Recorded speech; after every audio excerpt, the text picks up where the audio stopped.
Hello and welcome back to another episode of The Real Show where we bring you the latest movie news and reviews from the movie world. On this episode we will give you the latest news from the previous week. I think all our news are from the previous week. We haven't done this in a while. Yes. We haven't done this in a couple of weeks. Because, Dale only came back from wherever he disappeared to. It's been gone for what, a week plus? I haven't seen him since the last episode, yeah. So my name is Del, and with me is Zul. It's just the two of us for this episode. And let's jump right into the news. So the first news we have is... This is a sad news for me. Because Josh Trank, director of Chronicle, is leaving the Star Wars Anthology, the Star Wars spin-off. What? Why, Del? Why? Oh no! What? So... What? I'm gonna add pizzazz to this. No, why is he leaving? There's no... we wouldn't know the reason. Okay. Because the official word that he gave out was that he decided to spend more of his time on things that are more original. So he wants to do something original. And he's leaving Star Wars because it's not exactly original. Yeah. It's a spin-off. So, but I think it's really because of the fact that as as Disney and Lucasfilm moves forward with the creating this story for the second spin-off movie, and Josh Trank with his vision doesn't really gel together. So that's why they have to split. It's just like Ant-Man and what's the director's name? Edgar Wright. Right after they've done the pre-production for like 4 years, and in the end, Marvel has evolved, so the vision for the movie has changed, and that's why Edgar Wright has to step away. So yeah, I'm really sad about it, but we'll have to see who they bring on to this project. But I really like Josh Trank because Chronicle is one of my favorite movies of 2012, and I love the way he writes and the way he directs. So I think it's a loss for Star Wars. But I believe Disney, they know what they're doing, like what they did with Marvel. All their movies are really of high quality. So I have faith in them for picking the right decision. Yeah. Anything you want to add? No? No, I'm not a big... Okay. I'm not going to say I'm not a big Star Wars fan. It's just I don't share the same passion as Dil does with Star Wars. And on to our second news, which is the Fantastic Four character posters that just got released from 20th Century Fox. It's a given, right? It's a given? I mean, obviously these type of movies... Yeah. And they follow what Disney is doing with character posters that join together to become one huge poster. So basically it's going to be a collector's. Yeah. So once you get it, then it's going to, Yeah. I mean, I think Dale's going to put a image there somewhere. Yeah, because I have it on my phone right now. What do you think of the posters? It's, nothing new to expect. I mean, it's the same as every poster, but it's good to see how it looked like before and how it looks like now. Yeah. From Jessica Alba and pre-Captain America day of Johnny Blaze to what it is now. I mean, it looks pretty epic, and the Thing just looks gangster. You know what I mean? Yeah. Oh, he looks. This is what the Thing should look like, right? Because the previous Thing is very symmetrical. Like the bro is like very. Oh yeah. The features are all very symmetrical. Even the rock formation is very symmetrical. It's very structured. Structured. Yeah. Whereas now it's more rugged. Rugged. Yeah, I can't think of any other word. Like very real, actually. Yeah. Yeah. Now look at it. It's, God, man, looks like it's gonna punch somebody. Yeah. But my favorite one is Michael B. Jordan as Johnny Storm. He looks like, even though color is different, skin color, but the character, the look, it's very Johnny Storm. I don't know why. It just makes me feel like he really resembles the Johnny Storm that's from the comics. Miles Teller. Miles Teller is the one that we have to wait and see because he looks nothing like Mr. Reed Richards. Yeah, Reed Richards. Yeah. But I don't know. I mean, it's slowly. I mean, how are we gonna compare this to the movie or from the comics? He does have that long face, right, type of thing. I mean, it fits him, I guess. But yeah, let's see how it rolls out. Yeah, I think it comes down to the how he portrays. Yeah. Okay, next one we've got. You brought this up, Zul. Dave Bautista, in his character, right, from James Bond. As Mr. Hinx, he. I don't know if you're gonna put a picture there. Yeah, I'll find. Yeah, I'll put a picture. Yeah, but this movie is is starting to pick up. I mean, there are other scenes as well. Like for instance, the other picture that they released as well was of the car chase.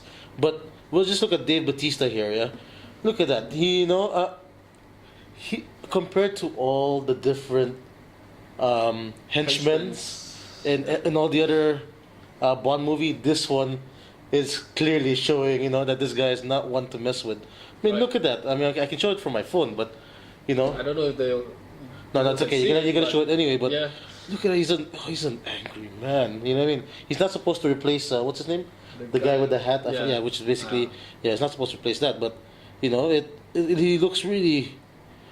Really, oh man, menacing. Look at that. Yeah.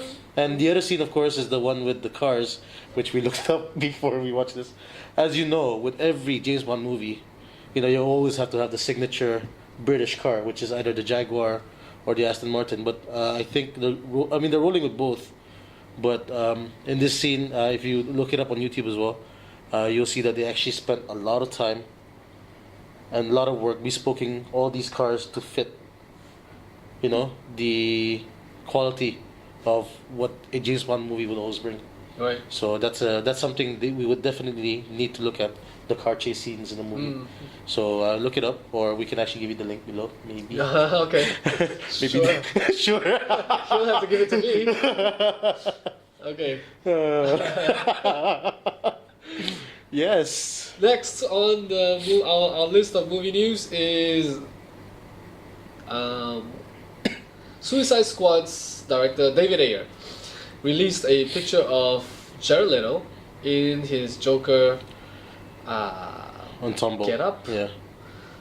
With it's not really a costume because he's shirtless, but the tattoos on his body, the green hair and the purple glove, and the face, the facial emotion. What is your take on this? I don't like the damaged tattoo on his forehead. It's kind of like obvious. It's like emo Joker, right? I don't want an emo Joker. It's the Joker of the 2015 Joker. That's what it is. You know what I mean? I don't know. I hope they take away that. Also, the left side of his chest is tattooed with the ha ha ha ha ha. And I also don't know what to make of that. But for everything else, like there's a crazy smile on his forearm, and also the skull. The other tattoos are fine. The face is fine. I like the very short hair that is colored green, and I like his face as well, with the what do you call those false teeth? Oh, the cheddar teeth. Cheddar teeth? Which one? His teeth. Oh, his teeth. Okay. It's actually knocked out. Like it's been knocked out, and he replaced with the metal ones. I'm looking at the picture. Okay, good. So that says something. Maybe he got punched by Batman and he lost a lot of teeth. So that could be interesting. But he does remind me. I don't know if you remember this game called Twisted Metal. Sweet Tooth. Yes. Yeah. Twisted Metal, one of the characters from Twisted Metal. He looks like he fit in that world. He does, yeah. But that's the thing. So, when you... I mean, when I looked at it, right? I mean, first things first, I liked it. But then it got me questioning, how does this compare? Because, you gotta do this. When you have something like this, you gotta compare it to its predecessor. So you have, of course, Heath Ledger, rest his soul. Yeah. Which I watched again. When that picture came out, I had to go watch the movie again, right? Dark Knight. Rises. Dark Knight. Falls. The Dark Knight. The Dark Knight, whatever. Dark Yeah. Yeah. You know how he bought the character, and then after that, go back to the first Joker. It's just Jack. What's his name? Nicholson. Yeah, Jack Nicholson. How does this Joker compare to the other two? You know what I mean? That's why they have to make him very different from the other two. You don't want to have a similar Joker. That's where all the comparison can come in. You don't want to do that. But at the same time, you want to compare how different are they. And if they really make it so different that it becomes more of a threat to Batman. But here's the thing, though. We are getting a new Batman. We are getting a new Batman. Yeah, so you know, there's always the room for comparison. You know what I mean? Yeah, there's always comparison. So they're gonna compare it to Christian Bale. Oh yeah, definitely. Yeah, so that's why. So I mean, let's hope how his image, you know, fits his acting as well. Yeah. I mean, he should have just let the hair grow, I think. Maybe. In my opinion. Maybe. But we'll see. It's still early in the stages, right? Yeah. We got a whole year. Maybe this isn't the final look. But you said the Manny Pacquiao, they might release something. Yeah, well, we don't know because 2 hours before the launch of 2 hours before the Pacquiao and Mayweather match, David Ayer, you know, he tweeted, "Get ready, ... #Suicide Squad." Yeah. So I mean, you know, we're here, so we can't really see anything right now. So I'll have to look and see what he actually posted up after that. Yeah. Okay. And finally, yes, a picture of Teenage Mutant Ninja Turtles 2's Casey Jones. They'll just show me the pictures now. Yeah, Stephen Amell is portraying this character, one of the most beloved characters other than the Turtles. He has been in all the previous movies and in the cartoons. He's always with a hockey mask and a hockey stick. That's his weapon of choice. The goalie. The goalie mask. Yeah, the goalie mask. Yeah, the goalie mask. Yeah. A more menacing goalie mask. You talked about the mask before. Yeah. In the other episode. So you just saw the picture? Oh yes. What did you think? I mean, it's a metal mask, right? Yeah. Yeah. The whole metal mask thing, it's pretty frightening. I mean, that's something you want to see in the streets at night. And I think it's very iconic how the mask, they maintain that whole rigid structure where it's really sharp. Basically, it looks like Shredder's mask, but much more longer. I like it that they still maintain that essence of Casey's mask throughout the comic, throughout the other movies as well, and of course his signature hockey stick, because I can't see him with a baseball bat, the golf club. I mean, he had all of that, but it's still that hockey stick that he. We only have one picture, one point of reference, but from the picture we both agree that it looks legit. This Casey Jones looks legit, except for his hair. Remember, all the Casey Jones have long hair, except this one. Short, right? Has really short hair. We'll see how this goes, because I can't see. I mean, I haven't gone through the interwebs yet. I have not seen a picture of him standing next to the Turtles, right? Yeah. So, because, you know, in actual fact, I mean, I think in the other movies and in the comics as well, Casey Jones is bigger than the Turtles itself. But knowing how mutated the new Turtles are... the Turtles are huge. The Turtles are huge, so let's see how that rolls out, yeah? Right. Okay. Yeah. Okay, just before we go off, was the final piece of news, but I was just thinking, we haven't talked on recording about Star Wars The Force Awakens' first full trailer. Okay. I freaked out when I saw the trailer, especially when the X-Wings came in, and when the Millennium Falcon flew into the Star Destroyer, and then to the shot of Chewbacca and Han Solo. I went crazy. I did a reaction. Yeah, that's right. Yeah. Trailer reaction video. But what did you think? I haven't spoke to you about it. For me, I think Can you remind me what his final line was to Chewie, we're home. Yeah, you know that part sunk in. You know what I mean? Because I think 3-4 years ago I decided to do a marathon. Right. I mean, when was the last time you watched the thing again? I think last year. Okay, so 3-4 years ago, just to watch all that scenes and then to hear it all over again, to hear Harrison's voice. The voice. Yeah, telling Chewie that we're home. Yeah. It strikes home. Yeah. Yeah, and I'm not okay. Like I said, I'm not gonna say I'm not a big Star Wars fan. I mean, I like Star Wars, just don't share the same passion as Del. But just to hear that, sense these goosebumps. Yeah. Knowing that this legend of a movie is coming back in, and now we're gonna look forward to a whole lot of. I'm just gonna swear.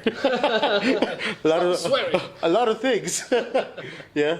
The Millennium. The scenes. I don't know. I still go back to the ending. Right. The ending, yeah. Like from my, like you said, you call me. What did you call me? A fan. A passionate fan. Passionate fan. When you read the novels about Star Wars, and whenever they describe Han Solo's smile, it's the lopsided smile they call it. And in this trailer, he gave it the lopsided smile. It's like just on the right side. Yeah. So I don't know this.